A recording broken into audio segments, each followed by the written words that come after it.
Welcome, Shawna. Thank you so much for being here today on Champ's Corner episode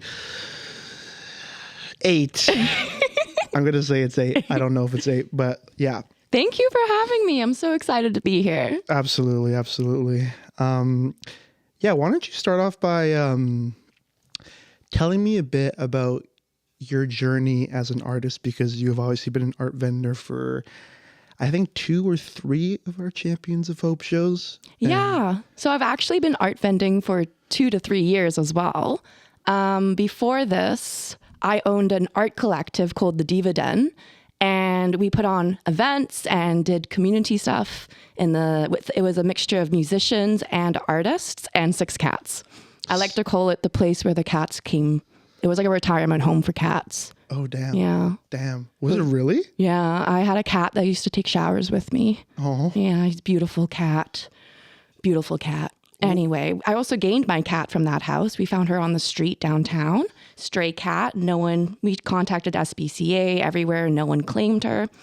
And her name is Teddy, and now she lives with my mom. Yeah. Do you remember all the cats' names? I do. So it's Freddie, Teddy, Kit Kat. There was Icarus. There was Edgar.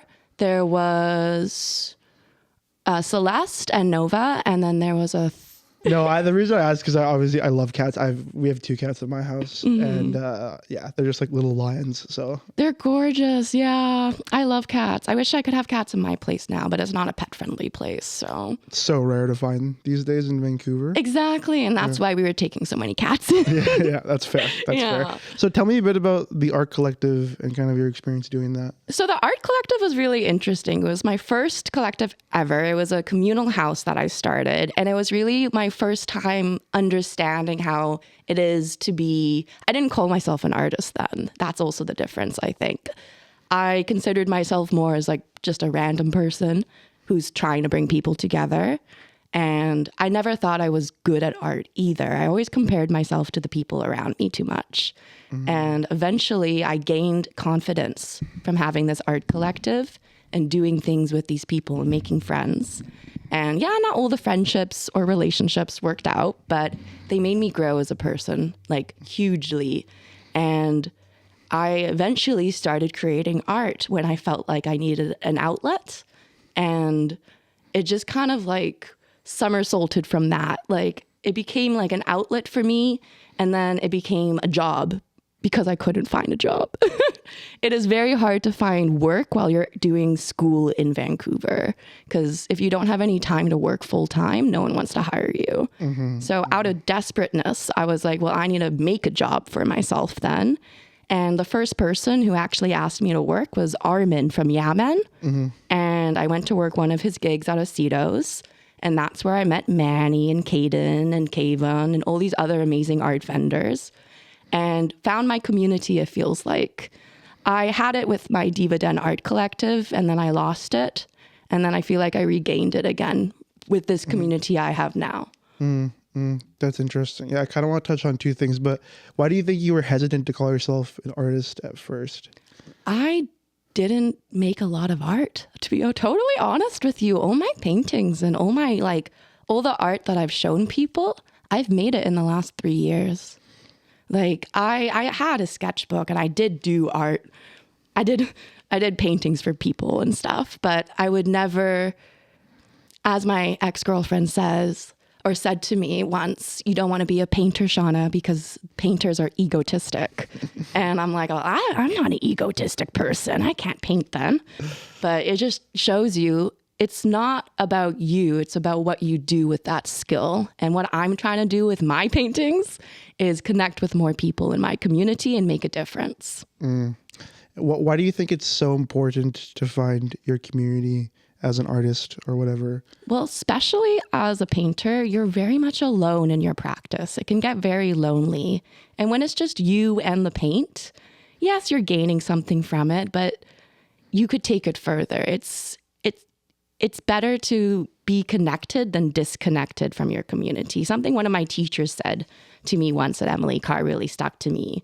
What's the point? And this is not true for everyone, I want to say. This is just for some people. What's the point in creating art if you're not out there making a difference or showing it to people or connecting with people with it. And I really feel that way, you know, like I want, as childish as it sounds, I want to be someone who makes a difference, even a small difference in our world someday for the better. And I am using what tools I have in my toolbox to do that. No, totally. Yeah. And I don't think it's childish to say that. I think it's super important for not just artists, but like anyone to kind of have that drive to like make a difference in whatever field they're in, because there's a lot of people who I think feel a bit demotivated sometimes with everything going on around the world. Exactly. And that's why I started the Suitcase Curatorial Collective, because I'm not really like that good at art, but the people around me, the people that I see in the scene are so talented and so amazing. And my hope is to keep showcasing and putting those people up, because I believe those people should be validated, because their art is going to make a difference. And I'm just happy to be around it. Nice. So tell me a bit about that. Like, what's been your process creating that? What's it look like now? So it really started out very rough, but eventually after selling my art at a couple gigs, because I do a lot of collaborations with bands, because I love people, I love music. And people started approaching me, asking me how they could also start doing the same thing. And I realized it's not easy for everyone to get these kind of connections. I'm a talker, so I'm like, I just talk to people. It's, for me, I keep telling myself it's easier to ask, and, you know, you get a lot of no's and you move on, you know? It's just how life is. But here, I'll read off my thing a little bit. We are a freelance curatorial collective and creative networking agency. We're dedicated to breaking down barriers in the art world, and our mission is simple: to make spaces where artists, art collectives, can showcase and sell their art and skills publicly, connect and grow with their community, work with clients, and network and collaborate with other creatives. I'm a dual artist curator, and I'm a dual curator just because I've seen how hard it is to connect and showcase your art in the city. And also, connect with other creatives, especially when you're in different fields. And my goal is to make that easier. I'm trying to like tear down some walls here, you know, like everywhere you see a wall for every category in the city. But I think that's very silly. We're all very talented and we should all work together. So our goal is to support multiple people and collectives to work together, to fundraise, to make a difference, even if it's a small one, and build community overall. Mm-hmm. Because that's actually something that I've been thinking about recently. You know, I'm part of the music scene, which I think I'm very lucky to be a part of it, because there was a very well-established scene, you know, well before I got there. Oh yeah, Bank Dog days. Yeah, exactly.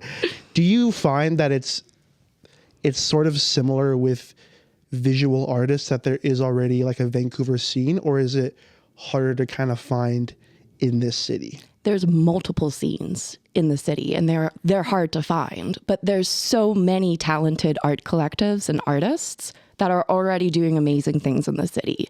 My biggest thing that I was struggling with was learning about them. And now that I have learned about them, I'm trying to share that with other people.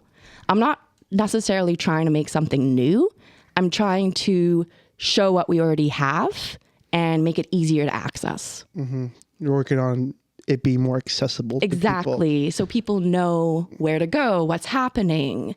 And so these artists also can get their work seen without these barriers like having to pay, or, you know, paying the internet. Yeah, no, totally. So let's say, just for hypothetical sake, there is a new artist watching this out of the millions of viewers that we have. What advice would you give them, to a visual artist particularly, in order to start getting into the scene and getting their work out there in front of people? Start applying to artist open calls. That's the first step. Start applying to art markets. There may be like a $20 fee for a table, which I think is very understandable, because it's not free to put on these events. Or, you know, join a gallery, volunteer in a gallery, join some kind of gallery or collective or show and go meet some artists. Because I wouldn't have known what to do myself if I didn't have the people around me to help me. And I feel like it definitely matters your connections in the scene. You want to go meet some people who are like-minded and who are doing the same thing as you and make some connections that way. And you can message me and I'll help you, obviously. That's because that's what I do. Cool. And what's your Instagram handle? I'm Ariel Mixed Media right now. Nice. Amazing. Yeah, I wanted to ask you something because it's been something I've noticed with you particularly, and you can tell me if I'm wrong, but you seem to be very extroverted and very willing to talk with people and start new conversations and everything like that. Is there any advice that you would give to someone who might be a bit more introverted, a bit more reserved, in order for them to kind of still get those networking benefits? I think I said this before, but the worst someone could say to you is no. Or they could laugh at your face. I did have that happen once, I won't lie. But you have to understand it's not you, it's them. And what helps me is when I am in that situation where someone's not understanding me, I think of all the things I've done and all the things that I'm trying to do. And then I think of what they're doing. And I realize we're in different playing fields altogether. They're doing ice skating. I'm in baseball. Don't let it get to you. And I mean, I'm pretty open. I'm very trusting with people. That doesn't always work. But I think the most important thing is to be kind to everybody, no matter their background or whatever, you know? Mm-hmm. It seems like your why is very important to you, and that seems to overshadow any sort of anxiety you may have sometimes. Oh, I have so much anxiety. I wouldn't do this without it. My anxiety, it pushes me through. Yeah, no kidding. So it's interesting that you were saying that you were hesitant to call yourself an artist because you hadn't been doing art that long. Because I felt something very similar with music, and I still feel this way. Whereas like I haven't been making music for that long or writing songs for that long. And I feel like I hadn't earned the title of being a musician yet. You know what I mean? Mm-hmm. Whereas exactly. like music, I think anytime you pick up a guitar, whether you've been playing for years or it's your first time ever, it's like you're participating in being a musician in that moment.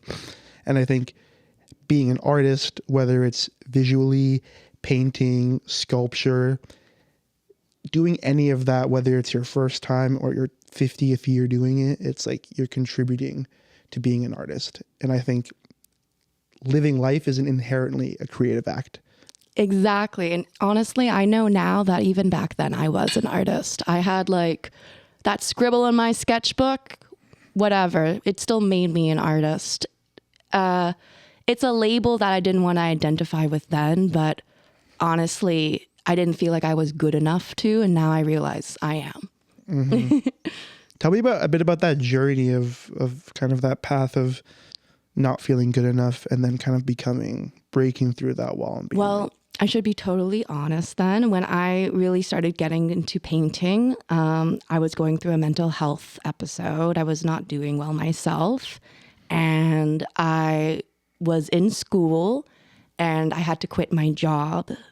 So I was like, well, I have to find another way to make money while also finding, like, I was feeling very upset still, obviously. Like, I was on some medication, and I turned to art because I did not want to take medication, but also just as an outlet. And eventually it started working. I should also mention I quit cigarette smoking and vaping. It was really hard, but I did it. So there was like a lot of things going on that made me very depressed. Yeah.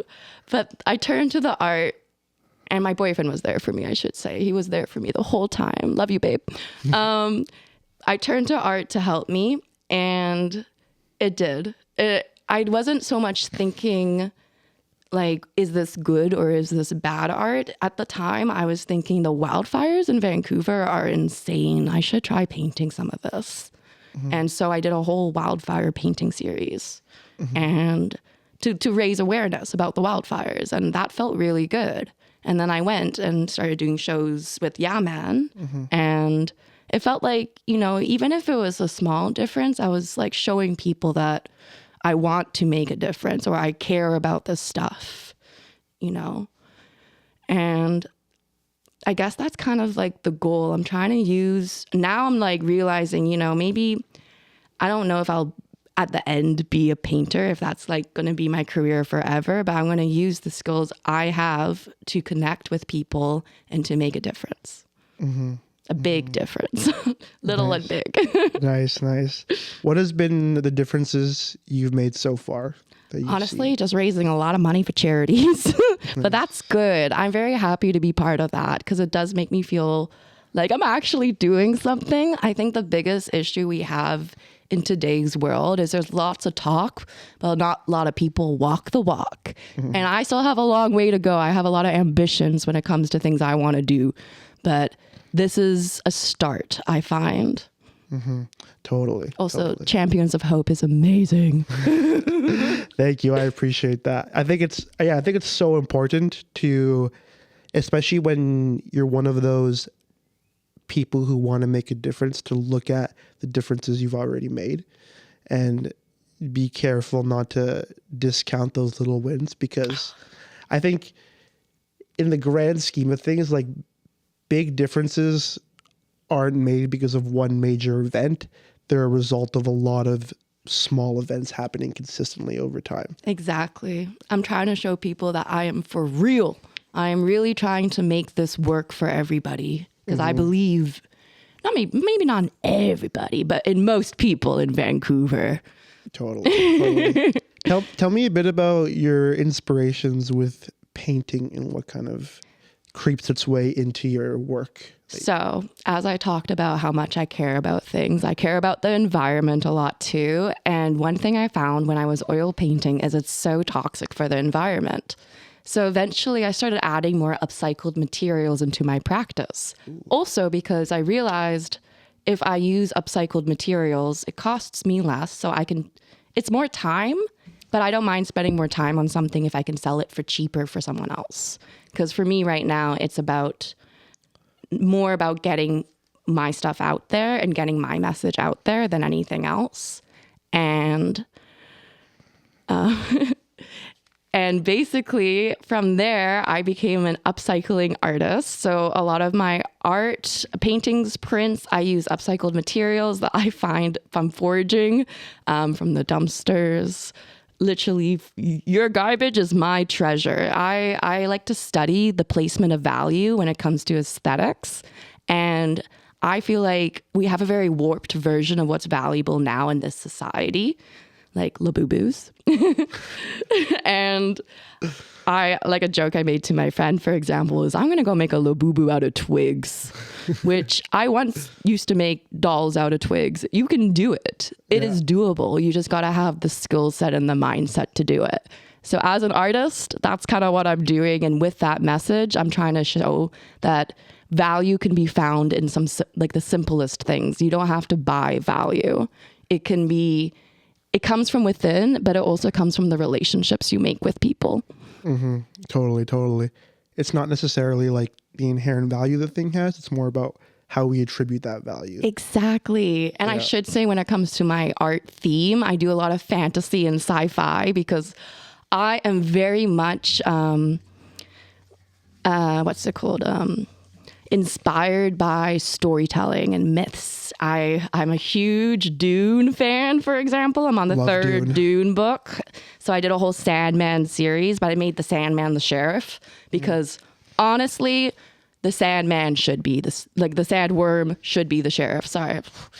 Because I believe the sandworms are the king of the desert. Anyway, so I just kind of like put my own ideas into like these dialogues. I did a painting of Ophelia, for example, but she's not some helpless girl in the water who's like drowning. She is getting out of the water. She has a sword. She's going back to fight this beast. You know, like I like to change the narratives a little bit to make them, I like to say, realistic. Totally. Or like create something that you feel, I guess, a bit more aligned to. Is that fair to say? Exactly, Yeah. No, I like that idea of the sandworms being the sheriffs. I'm on the second Dune book. No, sorry, I won't tell you anything. Yeah. Third is amazing. Oh, really? Yeah. Okay. I can't wait. That's awesome. Yeah, because we have one of your artworks right there. Oh, Yeah, Fog of Inspiration. I did this for Coco Luoso's, sorry, it's kind of a tongue twister, and the Lily Dippers for their song Fog of Inspiration. And I was so happy to do this painting for them.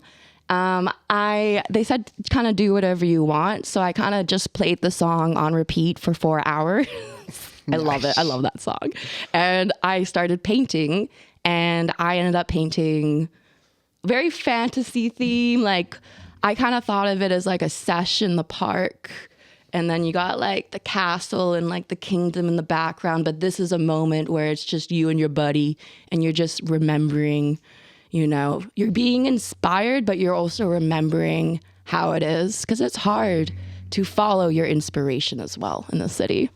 Oh, yeah. I think sometimes we're very clouded by the cost of living and the blatant issues going on around the city. So, I mean, of course. Yeah. Like, art should be, if anything, amplifying those voices, I think, where we should be heard, you know?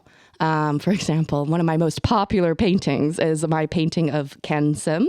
I did a portrait of him when he first became mayor. I personally, you know, didn't agree with some of the things he was doing. And I was trying to talk to him. I had the painting in Access Gallery. I invited him to come down and talk to me. And he didn't show up, unfortunately. The invite still stands, Ken Sim. Would love to discuss things. But yeah, it wasn't the most flattering portrait, I won't lie. It was more of like a charactership. Yeah. And then I put the city of Vancouver burning in the background and wrote, cleaning up the city till no souls are left.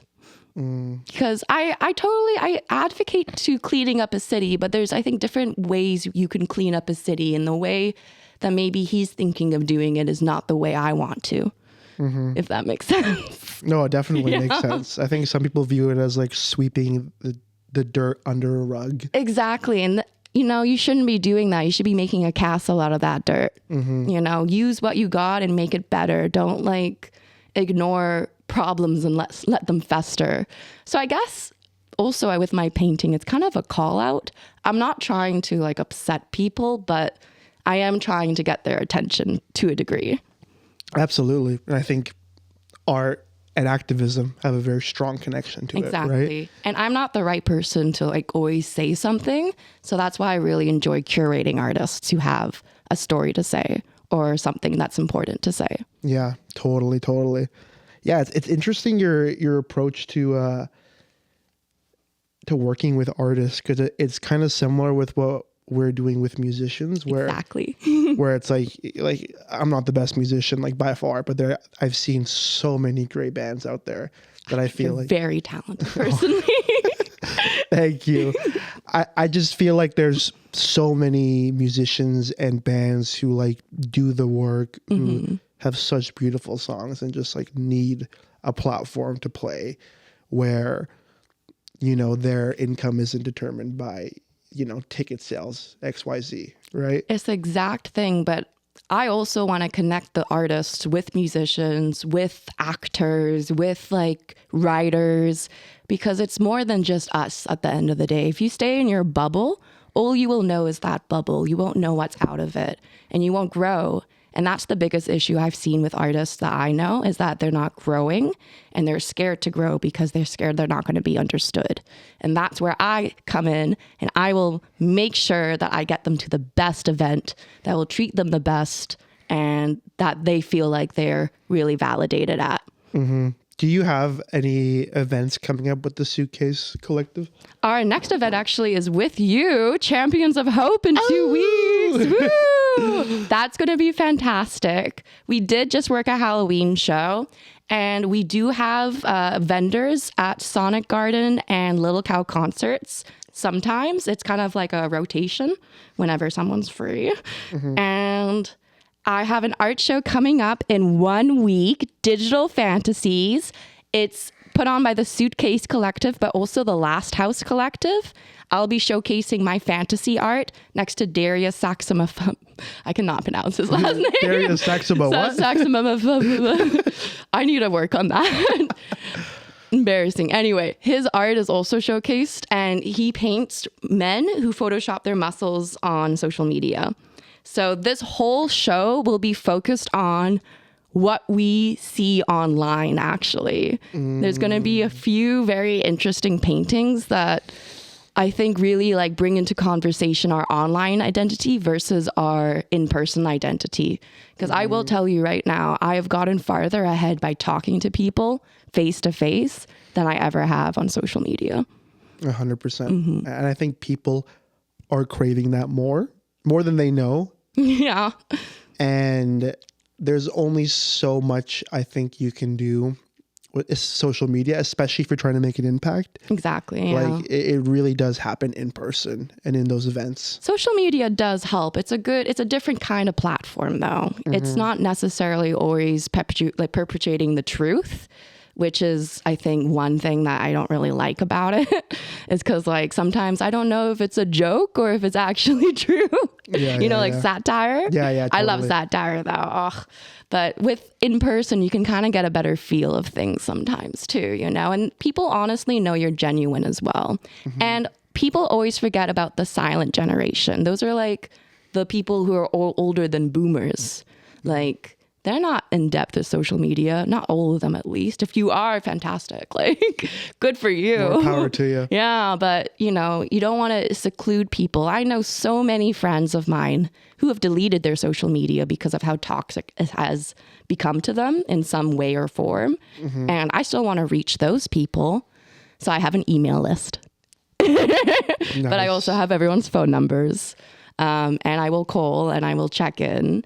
And then I'll tell them what's happening with me. Yeah. And it's important that we understand that there's many avenues or channels that people use. Like we were just talking a minute ago about Blue Sky. A lot of people I know have moved off Instagram and are on Blue Sky now. I have both. It's just different ways of doing things. Cool. I want to kind of switch gears here a little bit because this is an area I'm very interested in, which I've seen a little bit that you're interested in. Tell me about your connection with fashion. I love fashion. My connection with fashion is I guess I've always really been an artist because I used to like make spray paint stencils on shirts, and I kind of started that way, and then I started like just painting clothing for my own fun because I wanted to. And I should mention, I have some friends who are photographers. So I'd also come help them out sometimes and model for them if they needed like an extra model here and there. And then eventually, favors do pay themselves back. And they offered to take photos of me and my artwork. And that it kind of skyrocketed from there. I had my first group fashion show, Diamotims at James Black Gallery. It was a fantastic night, really amazing. It was a fundraiser also for Rainbow Refugees, so hitting all my boxes. And I just remember how wonderful that was. And it has encouraged me to continue making artwork because it's also about breaking down the walls. Let's be real. I'm trying to blur the lines, break the walls, whatever you want to call it, in our creative industries because I see them overlapping constantly. And I don't think people are realizing that at the end of the day, we're all artists, really. And with fashion, especially, I like to say this too. I'm a freelance curator technically. So until I own my own gallery, I will work what I got. Recently, I just exhibited on my body. I modeled Janae's star dress at Emily Carr's reception show, fall open art shows. And what a beautiful dress. What a very talented artist, amazing artist. I'm just so thrilled to be like able to do that for them and help them like by showing it to people. It was such a fun time. But yeah, until I get my own gallery, I have no problem showcasing art off my body. Nice. I love that. I love that connection because I think a lot of people who become artists later on in life, at least in my experience, there was glimpses of it like when you were younger. And fashion for me was the first thing I was very interested in. And like seeing how clothing hung off bodies and like putting together outfits, especially like menswear and stuff like that. that was like my first interest that I can imagine. Just being like, just like dumbfounded by clothing and how it worked. I used to cut my clothes up. Me too. Yeah, Me too. We're a punk. Yeah. I used to like 13-year-old punks. I used to see pictures of guys wearing like this like cool layered flannels, and I'll be like, I can't afford that designer, but I'll just make it with like scissors and like a Walmart. Do you remember flannel. the skull shirts where everyone was cutting skulls in the back of their shirts? Oh, really? Yeah. No, I don't remember Oh my that. God, I remember that. It was so fun. It's still really cool, but I feel like they sell those now and like for $50-$40. Yeah, no, Cut up totally. shirts, torn up jeans. Distressed. I remember when we tore our own jeans. With the sandpaper and everything and cutting up the threads. No, it was my first like real love with art, and like I went to fashion school because of it. I didn't know that. Yeah, Oh yeah. my gosh. I went to Jean Casablanca. You went to Casablanca? Oh my God. Yeah, for fashion. But it was my first love in terms of art. And it's still a medium that I really want to get into because I just love clothing. And Do you design? I do design. So yeah, you should join me in the fashion shows then. Yeah. So I recently found out because of the fashion shows and stuff, I'm technically a performative artist too. Nice. So just call it performance art and just apply to a bunch of spaces. I can actually help you with that as well. But I'm hoping to put on another fashion show eventually. Like I didn't put on the last one, but I'm hoping to do one myself. Mm-hmm. And I would love for you to be there. Yeah, we need designers. Yeah, cool. Yeah. Cool. I love that. Yeah, because I got really into sewing and everything. And I hate sewing. That's fantastic. Let's do it. Maybe we should work together. Ooh, I don't But no, I saw that because you're right now in a contest. Oh yeah, the Elton John style icon contest. Yes. I'm still doing well in it actually, and it's for a good cause. It's for the AIDS Foundation, so I'm just happy to be supporting that. And you're in the third round? I'm in like the second round. I think I'm like 6 now. Honestly, I don't think I'm gonna win this one. I'm against American and Canadian people, but I'm just happy to be supporting a new cause. And there's a running up prize of luggage, which I could really use. Nice. But it's not a big deal. Like I'm just happy to, honestly, first be accepted into it, and second, be on their website because they have a whole website platform for it. And then thirdly, I kind of used it as a way to show people that I am serious about getting what I want, getting what I want, which is an art gallery. I really want to own my own art gallery someday. So that way, when I'm doing this kind of curation, I could offer a space for it. It would just make things so much easier. I mean, I know there's a lot of up and down spaces like pop-ups and stuff in the city, and there's a lot of like galleries as well in the city. I'd be 100% interested in joining a gallery too, to be honest. Like I either want to join up with something that's existing or get a new space and kind of make it from there with what I know. Nice. Yeah. And I think that there's something of real value there to like have it be your own. And I'm going to turn the art world upside down. I have a plan. I love it. I most definitely bet that you will. Especially the contemporary art world. I don't know. As I said, I was talking about value before, and I see that a lot in the art world. And I believe that all art has some kind of value to it. Maybe if it's not to the viewer, maybe if you don't relate to it, it will have value to the artist then, Mm-hmm. And I just see a lot of art not getting valued the way I think it should be. And so my goal is to kind of push that art with my curation skills and to change people's mind about what they think is valued in the art field. Mm-hmm. What do you think is valued in the art field? I think a lot of art history stuff that touches on art history, touches on colonialism. I think it's important that we talk about this stuff, And I also think it's important that we also talk about why we're making that other art as well.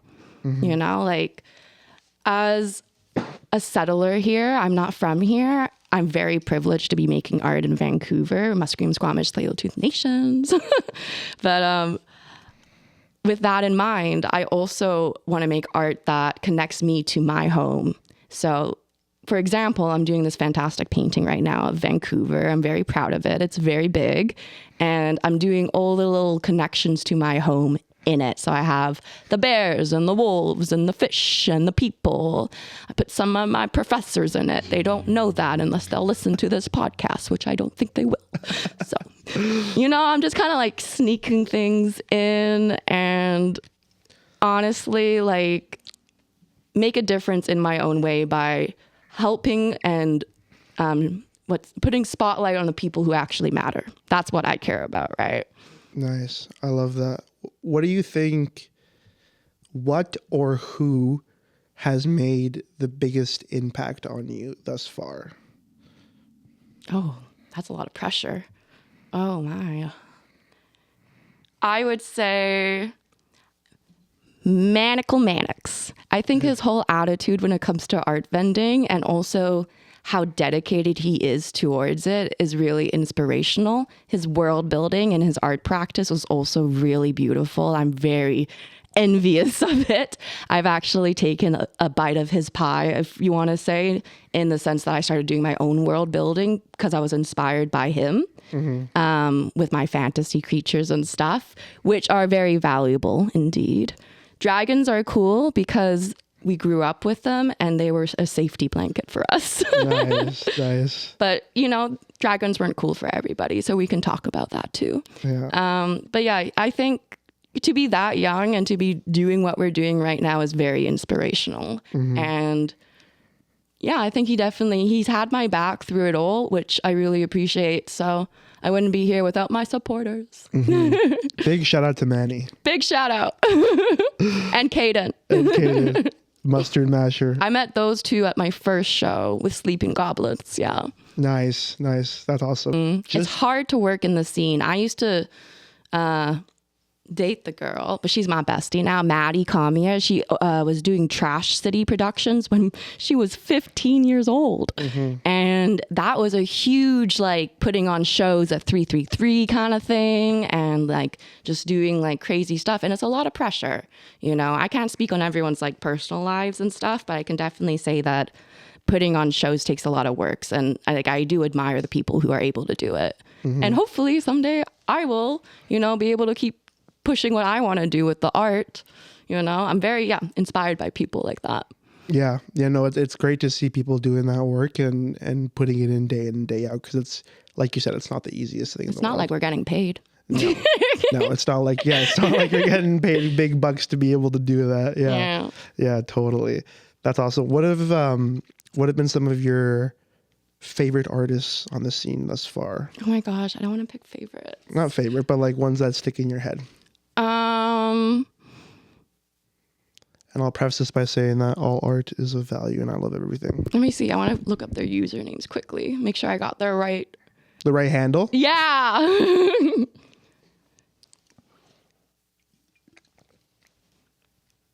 Well, I will say Yvonne Hansen Photography. That's my photographer. She's extremely talented. I definitely would check her out. Let me just go to my recent messages.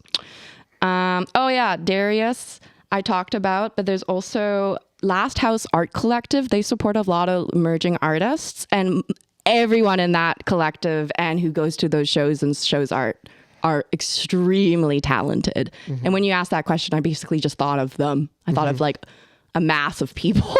So perfect. I'm sorry. I'm like, I don't know if I can name everyone. Here's a few off the top of my head. George, Shoni, Michael, he's a musician.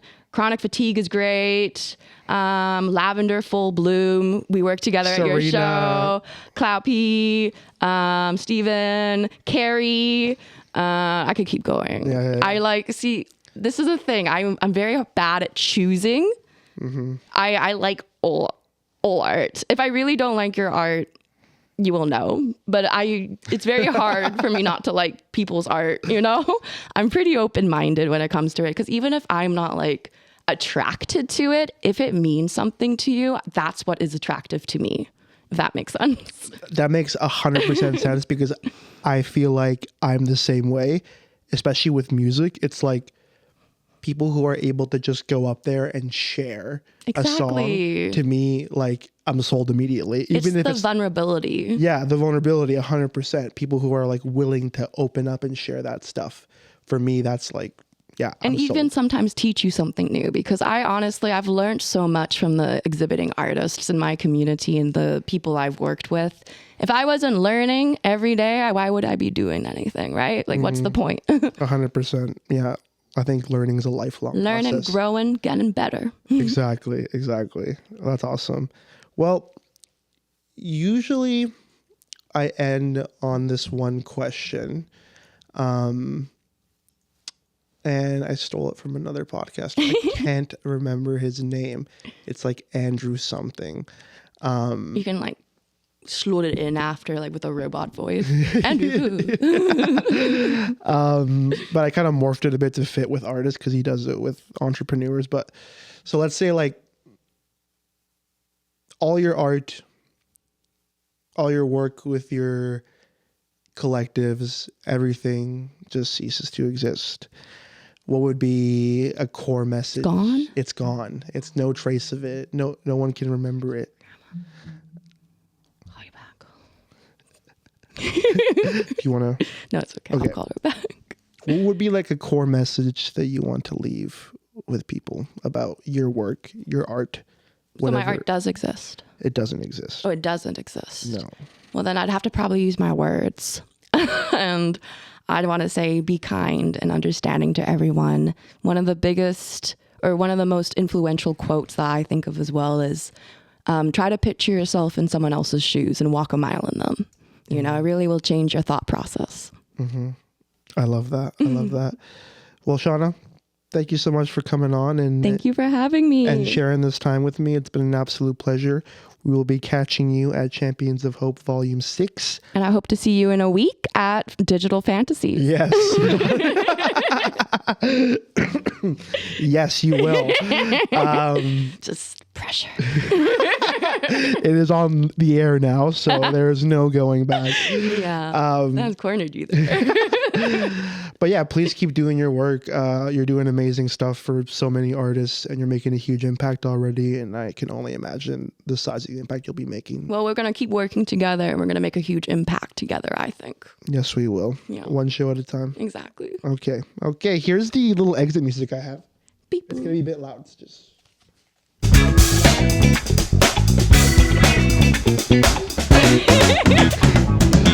And we're out. Thank you.